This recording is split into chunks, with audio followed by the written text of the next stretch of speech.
Hola, bienvenidos a esta nueva edición de Al Pan Pan. Soy Jorge Ignacio Domínguez, el director del periódico Nuestra Voz, el periódico en español de la Diócesis de Brooklyn. Y como siempre en este programa, está aquí con nosotros el padre Tomás del Valle, productor y director del programa de radio La Tertulia del Siglo XXI. Buenas, padre, ¿cómo está? Hola Jorge, un saludo cordial para ti y para toda nuestra audiencia. ¿Cómo ha estado? Pues ya está, como dicen los boricuas, en la lucha que es cruel y es mucha. Padre, ¿por qué usted siempre dice cosas como los boricuas? Porque viví un tiempito de mi vida, un tango, en Puerto Rico, 20 años, no es nada, así que... Y en mi parroquia, en la cual vivo y trabajo, tengo una buena comunidad boricua, y pensemos que el núcleo de la comunidad hispana en la ciudad de Nueva York empezó precisamente los boricuas.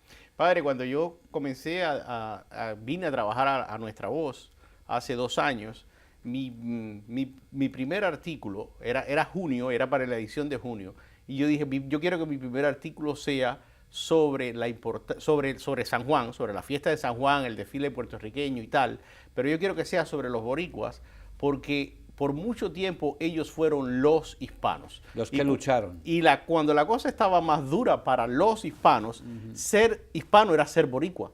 Y eso se veía en nuestras comunidades, donde todos los líderes laicos eran puertorriqueños. Hoy hay muchísima más diversidad, pero ellos fueron los que sembraron la semilla. El que sembró la semilla, para ser justos, fue un sacerdote cubano llamado Félix Varela. ¡Wow! Pero esa fue una semilla más antigua. Esa fue la primera semilla que se plantó aquí en la ciudad de Nueva York. Y luego después, efectivamente, sobre todo en el siglo XX, la década del 30, que debido precisamente a una gran emigración, a que la isla fue destruida, gran parte de la isla, por un huracán, y después vienen 30, los 40, la Segunda Guerra Mundial, y ellos fueron la fuerza y el impulso del hispano. Claro, pero que ellos fueron los iniciadores de la comunidad hispana, ¿no? Sí. El otro día usted hablaba de Félix Varela y un día tendremos que volver al padre Félix Varela para un programa sobre él, por supuesto, ¿no? Pero el otro día estábamos conversando nosotros, estuvimos conversando por 2 días bastante sobre los concilios.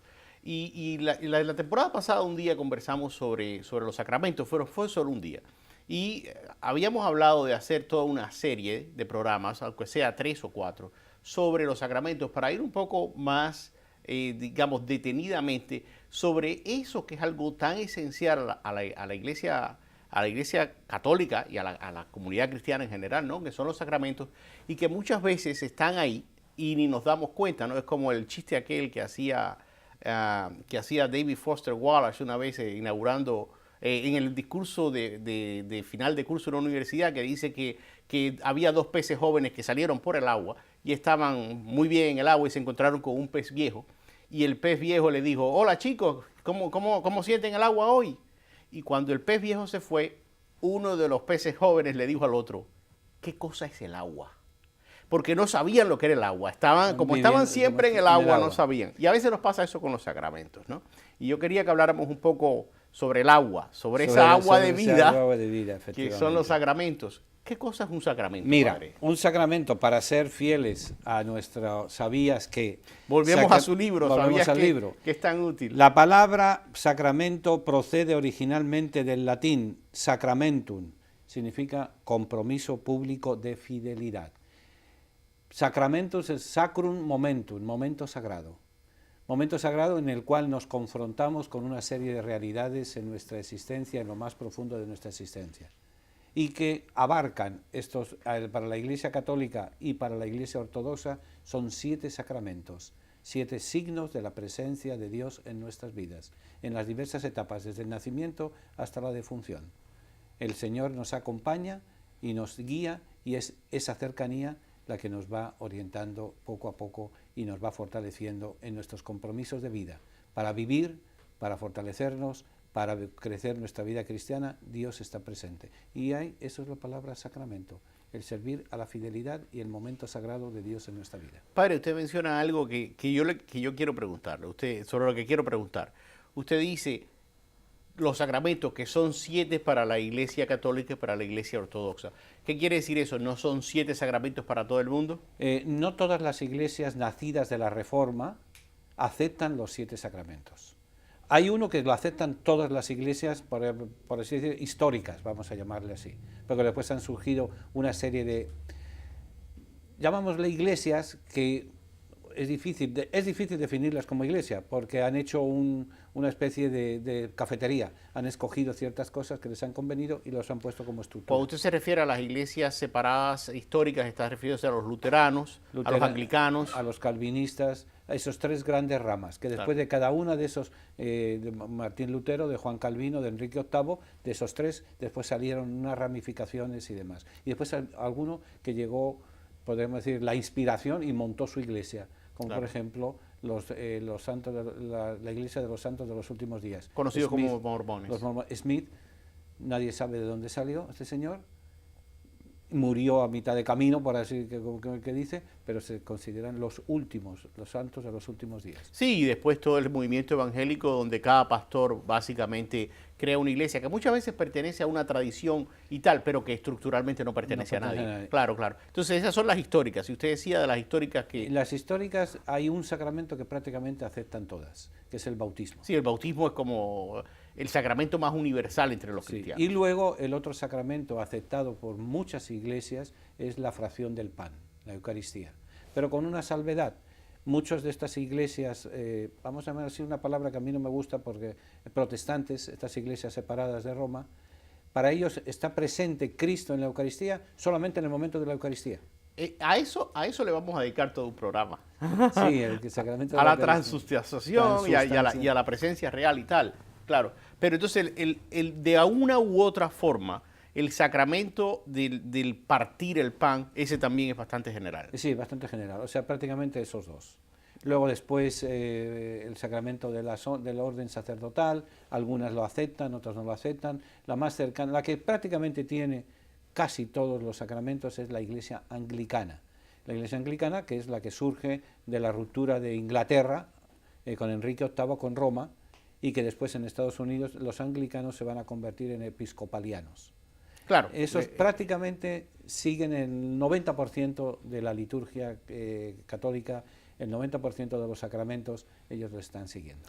Padre, ahora nos tenemos que ir a una pausa, pero cuando volvamos vamos a empezar precisamente a conversar por el principio, o sea, por el primer sacramento que normalmente recibimos y por el que usted dice que es el más universal para entre los cristianos, el bautismo. Quédense con nosotros, en un minuto estaremos de vuelta para hablar con el Padre Tomás del Valle sobre el bautismo. Gracias.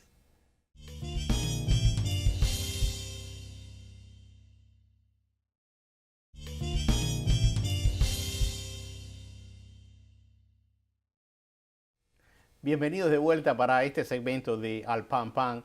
Y como decía al principio, estábamos hoy hablando, empezando por el principio, estábamos hablando de los sacramentos y llegamos al tema del bautismo, que es el principio. Efectivamente, es el gran sacramento de la iniciación cristiana, el bautismo. Padre, siempre que uno habla de bautismo, uno piensa en San Juan Bautista bautizando a Cristo en el río Jordán. Pero ese evidentemente no es el bautismo que nosotros... ¿Cuál es la diferencia entre ese bautismo de Juan y el nuestro? Entre el bautismo de Juan y el bautismo de Jesús, el bautismo cristiano, es que el bautismo de Juan era un mero acto simbólico, mientras que el bautismo cristiano es la introducción en la comunidad creyente.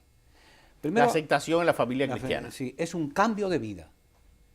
Hay que volver al Antiguo Testamento. Hay que pensar el pueblo de Dios.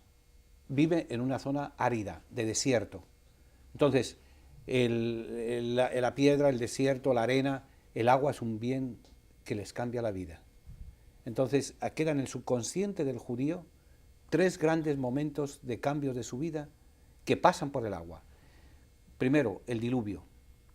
40 días y 40 noches, una generación entera. El Noé con familia que entra, sale en un mundo nuevo, un mundo con el símbolo de la paz, el arco iris.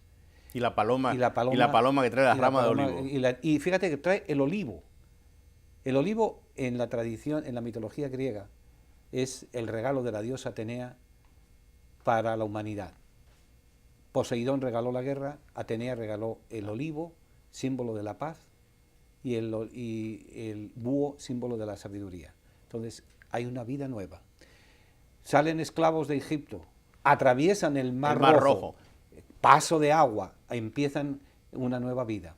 Llegan con Josué al cruce del Jordán, pasan, total, el cruce del Jordán, el agua no llega más arriba de las rodillas, pero hay que pasar el agua. Sí, pero es el paso del agua paso 3 del veces agua. en la historia del pueblo de Israel. Jesús de Nazaret se sumerge en el agua cuando llega donde Juan, yo bautizarte a ti, tú eres, dejemos el símbolo.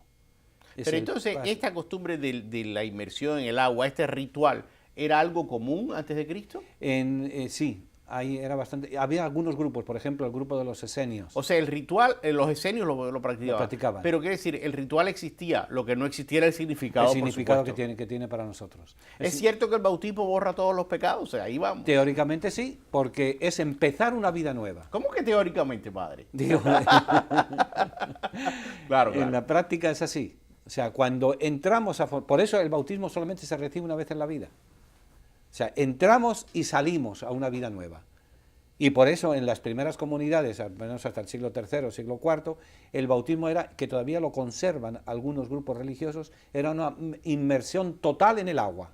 Claro. Las pilas bautismales todavía se visitan algunas basílicas, por ejemplo, en las ruinas de Gerasa en Jordania, en que palacios fueron convertidos en basílicas y hay las ruinas de la pila bautismal. Y la pila bautismal era como una gran tina en que se entraba, se sumergía completamente la persona y salía por el otro lado. Padre, y que en esas primeras generaciones de cristianos, que es cuando se va, digamos, cocinando la idea del cristianismo como religión, con nuestras verdades y nuestros rituales y todo lo demás, era una religión que se expandía por evangelización. De tú a tú, de tú a tú y de persona mayor a persona mayor. Quiere decir, casi todos los que se bautizaban eran personas mayores. Esos eran los nuevos miembros de la familia. Efectivamente. Eran nuevos miembros de la familia y ahí entra, por ejemplo, la razón de ser de las diaconisas.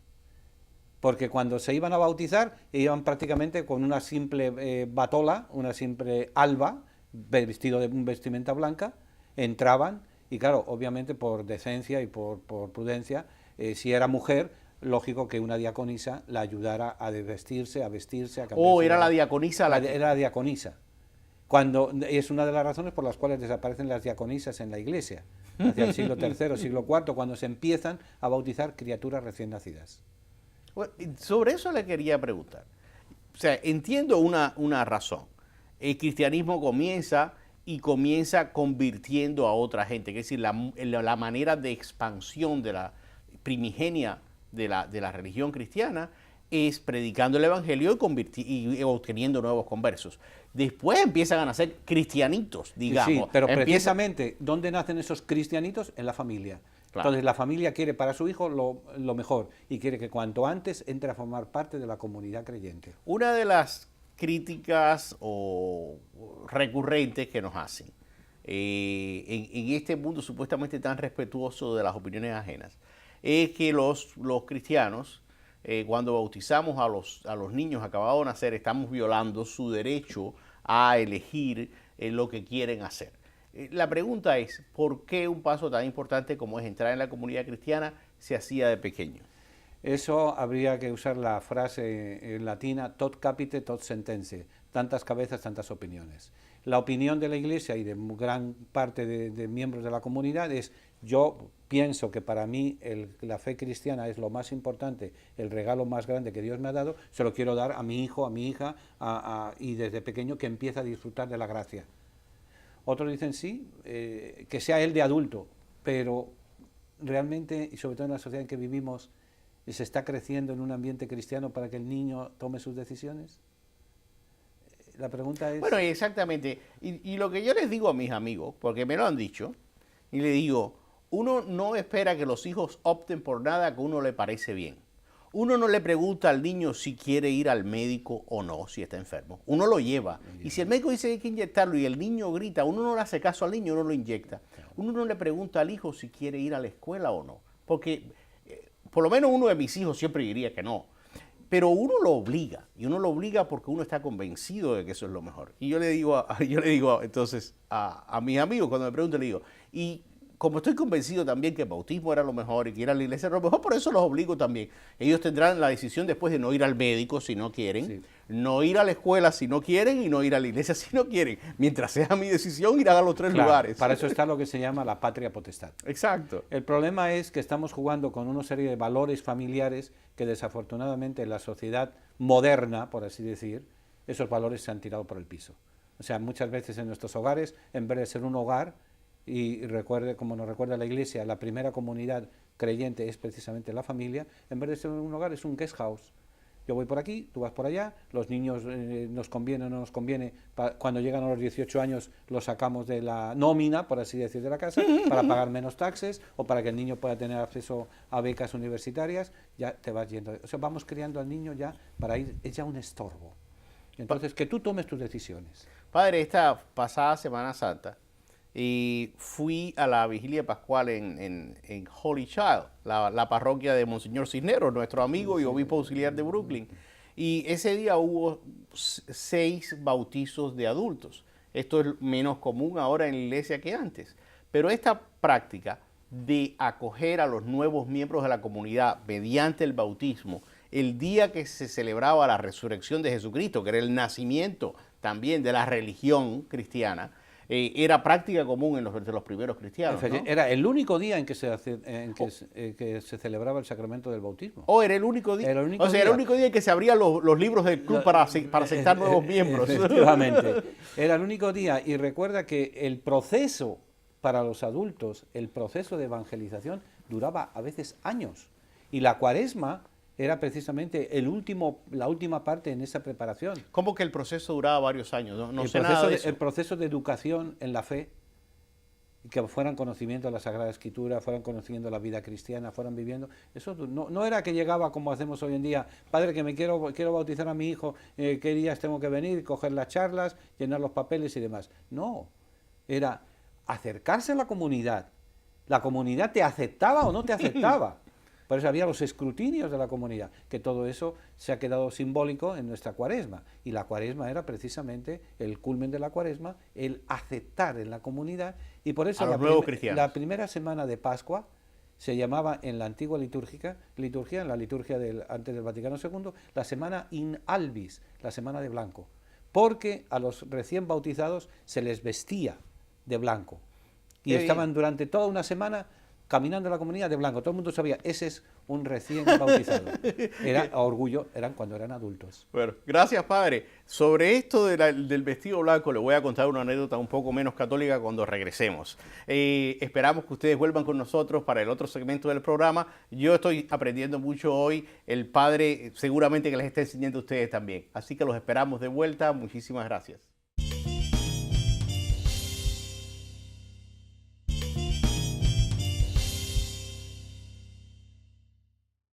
Hola, bienvenidos de vuelta, qué bueno tenerlos acá con nosotros.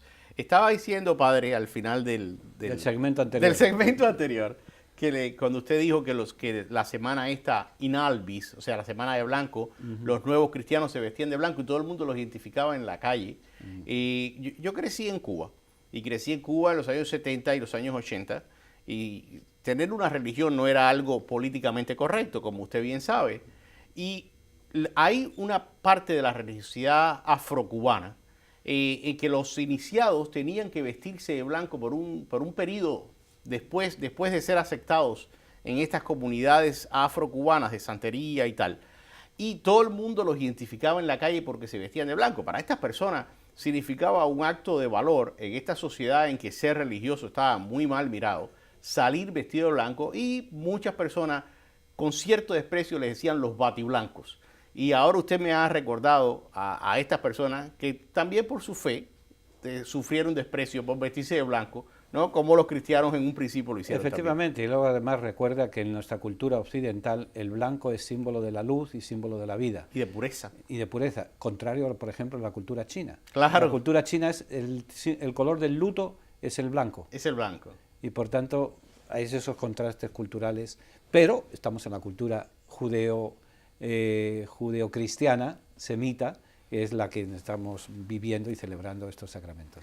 Padre, otra cosa que le quería preguntar era, hemos hablado repetidamente de nuestros hermanos separados, que vulgarmente llamados protestantes, pero que preferimos llamar nuestros hermanos separados. Y usted decía en otro programa, cosa que me pareció muy interesante, que siempre hay que hacer una diferenciación entre los hermanos separados de las iglesias tradicionales, o sea, los que se separaron de la iglesia hace mucho tiempo y que tienen una estructura interna y una definición teológica clara, como son los anglicanos o como son los luteranos, etcétera, con otras nuevas corrientes evangélicas y tal, donde no está esto tan claro, ¿no? Y mi pregunta era, cuando un luterano o un anglicano se convierte al catolicismo, ¿tiene que volver a bautizarse? No, no. El sacramento del bautismo está reconocido, está aceptado como sacramento, primero por todas las iglesias orientales, segundo por toda la Iglesia católica, tercero por gran parte de las iglesias protestantes llamadas históricas, anglicanismo, luteranismo, calvinismo, están aceptados por ellos. De las otras, prácticamente podríamos decir de las iglesias separadas en el siglo XVI hasta comienzos del siglo XX. A partir del siglo XX empiezan a surgir... Si una persona que pertenece a una de estas comunidades, por cualquier razón, se convierte al catolicismo, no tiene que volver a bautizarse. O sea, en otras palabras, la Iglesia Católica acepta como válido el bautismo que esa persona recibió en su comunidad religiosa. Igual que lo contrario, un católico que se ha bautizado, es católico, y da el paso y se va a otra religión, no necesitaría el sacramento del bautismo.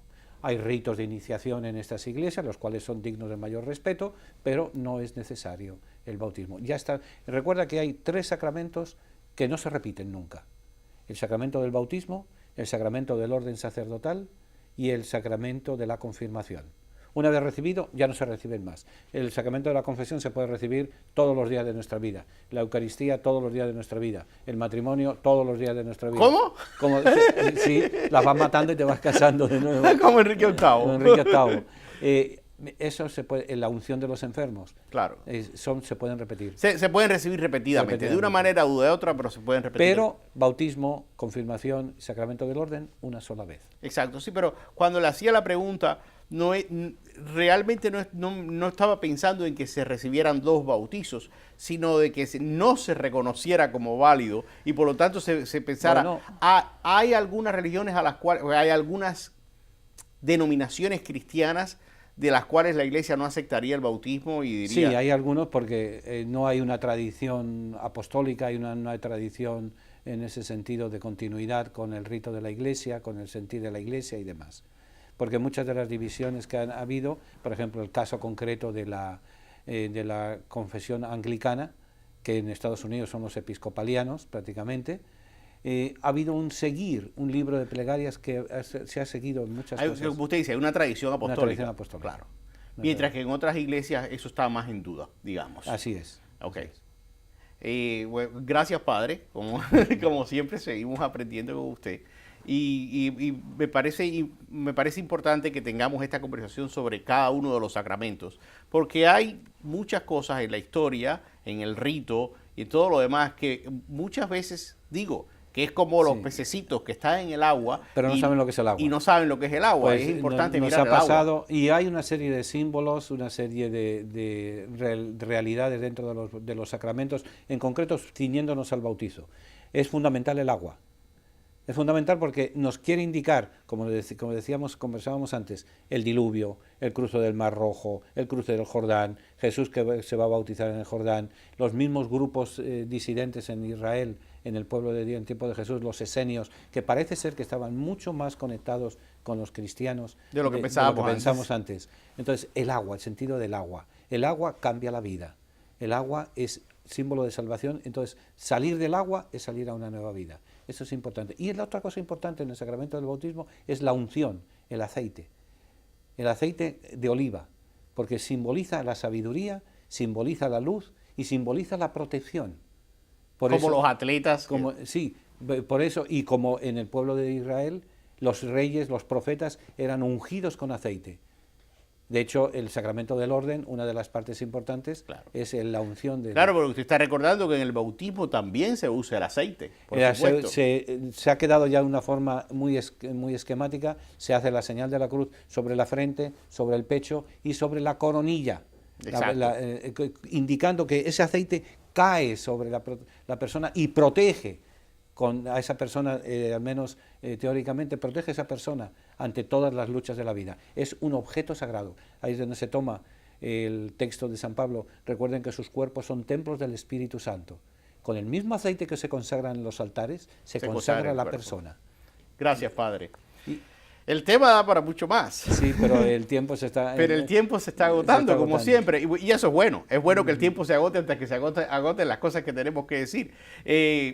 Pero como siempre, la última palabra aquí la tiene usted. Así que yo lo invitaría a que le dijera a nuestros televidentes qué nos debemos llevar hoy a casa. Llevarnos a casa, recordar que el sacramento es el momento sagrado en que Dios se encuentra con nosotros en los en las diversas circunstancias de nuestra vida. En el nacimiento con el bautismo, en la adolescencia, cuando robustecemos nuestra fe con la confirmación, en la alimentación de esa fe con la Eucaristía, en el reparar nuestros errores con el sacramento de la confesión, el dedicarnos al servicio de la comunidad con el sacramento del orden, el formar una nueva familia bendecida por Dios con el sacramento del matrimonio, momento sagrado de significa sacramento, y en la lucha contra la enfermedad y contra los últimos momentos, la fortaleza para la lucha que tenemos. Abarcan toda nuestra vida, que los veamos no como un rito mágico, que nunca es, sino como la ayuda del Espíritu de Jesús que nos acompaña, nos protege en ese momento sagrado. Pensemos siempre en eso. Dios está con nosotros en el caminar, en el empezar y el luchar por la vida y por la existencia, que la vamos construyendo de acuerdo a los valores del Evangelio, los valores que nos enseñó Jesús de Nazaret. Quizás la asignatura que tendríamos no es tanto del sacramento, sino de la figura de Jesús. Pero eso ya es harina de otro costal. Muchísimas gracias, Padre. Y muchísimas gracias a ustedes por sintonizarnos. Yo la paso bien y yo aprendo escuchando al Padre Tomás. Me imagino, espero que ustedes también. Y si es así, los esperamos en un próximo programa, en una próxima edición de Al Pan Pan. Muchísimas gracias. Hasta entonces.